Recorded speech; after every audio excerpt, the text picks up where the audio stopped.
સાબરકાંઠામાં બીઝેડ કૌભાંડ કેસમાં એજન્ટોના કનેક્શન અંગે સીઆઈડી ક્રાઇમની તપાસ કે જ્યાં સાબરકાંઠા અને અરવલ્લીમાં એજન્ટોને ત્યાં જુદી જુદી ટીમની સતત તપાસ ચાલી રહી છે। હિંમતનગરમાં એજન્ટ ધવલ પટેલના સંબંધી પ્રિન્સિપાલની પૂછપરછ કરવામાં આવી। પ્રિન્સિપાલે એજન્ટ બનીને રોકાણકારોને આકર્ષ્યા હોવાને લઈને પણ આ પૂછપરછ કરાઈ। પ્રિન્સિપાલે હિંમતનગર અને અમદાવાદમાંથી રોકાણ કર્યું હોવાની માહિતી મળી રહી છે।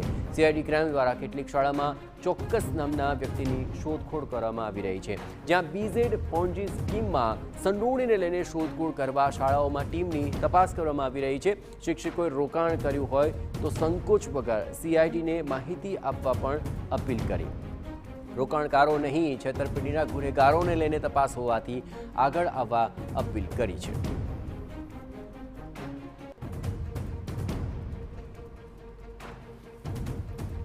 પૂછતાછની અંદર શું મહત્વપૂર્ણ ખુલાસા થાય છે તે પણ જોવું અત્યંત મહત્વપૂર્ણ બની રહેશે। પણ એજન્ટોના કનેક્શન અંગે સીઆઈડી ક્રાઇમની જે તપાસ ચાલી રહી છે તેમાં સાબરકાંઠા અને અરવલ્લીમાં એજન્ટોને ત્યાં જુદી જુદી ટીમની આ સતત તપાસ ચાલી રહી છે। હિંમતનગરમાં જે એજન્ટ ધવલ પટેલના સંબંધી પ્રિન્સિપાલની પૂછપરછ કરાય અને તેની સામે આરોપો પણ લાગ્યા છે કે તેણે એજન્ટ બનીને રોકાણકારોને આકર્ષવાનો પ્રયત્ન કર્યો હતો અને તેની પૂછપરછની અંદર મહત્વપૂર્ણ ખુલાસા સામે આવી શકે છે। હિંમતનગર અને અમદાવાદમાંથી પણ આ પ્રિન્સિપાલે રોકાણ કરાવ્યું હતું। સીઆઈડી ક્રાઇમ દ્વારા કેટલીક શાળામાં ચોક્કસ નામના વ્યક્તિની શોધખોળ પણ હાથ ધરી છે કે જેની સામે આશંકા છે કે તેમણે આ બીઝેડ પોન્જી સ્કીમની અંદર સંડોવણી કરી તેમની હોઈ શકે અને તેના કારણે તેમણે કેટલું રોકાણ કરાવ્યું અને કેટલા લોકોના રૂપિયાની અટવાઈ પડ્યા છે। આ તમામ બાબતોને લઈને તપાસ ચાલી રહી છે। જોકે રોકાણકારો નહીં, છેતરપિંડીના ગુનેગારોને લઈને આ તપાસ હોવાથી હવે આ સમગ્ર મામલે શું ખુલાસો થાય છે તે આગામી દિવસોમાં જોવું મહત્વપૂર્ણ બની રહેશે।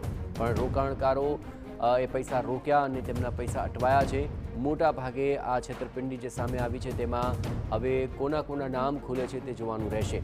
પરંતુ આ પ્રિન્સિપાલની ભૂમિકાઓને લઈને હવે તપાસ ચાલી રહી છે। તેની પૂછપરછની અંદર કોની પાસે તેણે રોકાણ કરાવ્યું, કેટલા રૂપિયાનું રોકાણ કરાવ્યું તે તમામ બાબતો સામે આવી શકશે।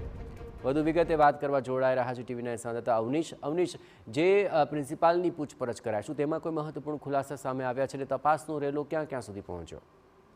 હાર્દિક, વાત કરવામાં આવે તો જે પ્રકારે સીઆઈડી દ્વારા તપાસ હાથ ધરવામાં આવી છે તે પ્રકારે કેટલીક શાળાઓમાં પણ આ પ્રકારે પૂછપરછ કરવામાં આવી છે કે આ પ્રકારના નામના કોઈ શિક્ષકો હોય તો તે બાબતની પણ શોધખોળ શરૂ કરી હતી। આ ઉપરાંત એક જે પ્રિન્સિપાલ હતા જે ખાનગી શાળાની અંદર હાલમાં ફરજ બજાવે છે તે પ્રિન્સિપાલના ઘરે પણ પહોંચ્યા હતા અને તેમનું પણ નિવેદન લેવામાં આવ્યું હતું। તેમણે અમદાવાદ અને હિંમતનગરમાંથી રોકાણ કરાવ્યું તે પ્રકારની પ્રાથમિક વિગતો સૂત્રો પાસેથી મળી રહી છે અને તે બાબતને થઈને તેમની પૂછપરછ પ્રાથમિક રીતે કરવામાં આવી હતી। શક્ય છે કે હજુ પણ વધુ તપાસ તેમના દ્વારા થઈ શકે છે અને તેમને આસપાસમાં તેમની સાથે જે જોડાયેલા હતા અને તેમણે જે રોકાણ કરાવેલા તે લોકોના પણ નિવેદન લેવામાં આવી શકે છે। આ પ્રકારે હાલ તો તપાસ હાથ ધરવામાં આવી છે। આ ઉપરાંત તેમની સાથે જે એજન્ટો હતા, અન્ય એજન્ટો હતા, તેમને ધરપકડ કરવા માટે થઈને તેમના પરિવારજનો અને તેમના સગા સંબંધી જે છે ત્યાં પણ તપાસ શરૂ કરવામાં આવી છે અને તેમની પર પણ નજર રાખવામાં આવી રહી છે કે કોઈ પરિવારજનને ત્યાં તે છુપાયા હોઈ શકે છે। આભાર અવનીશ, તમામ ગતિવિધિઓ પર આપ નજર રાખતા રહેજો। તો હવે આ પૂછપરછની અંદર શું ખુલાસા થાય છે, કોના નામ સામે આવે છે તેને લઈને આગામી દિવસોમાં હવે સીઆઈડી કઈ દિશામાં તપાસ કરે છે અને કોના નામ ખુલે છે તે બાબતો મહત્વપૂર્ણ બની રહેશે।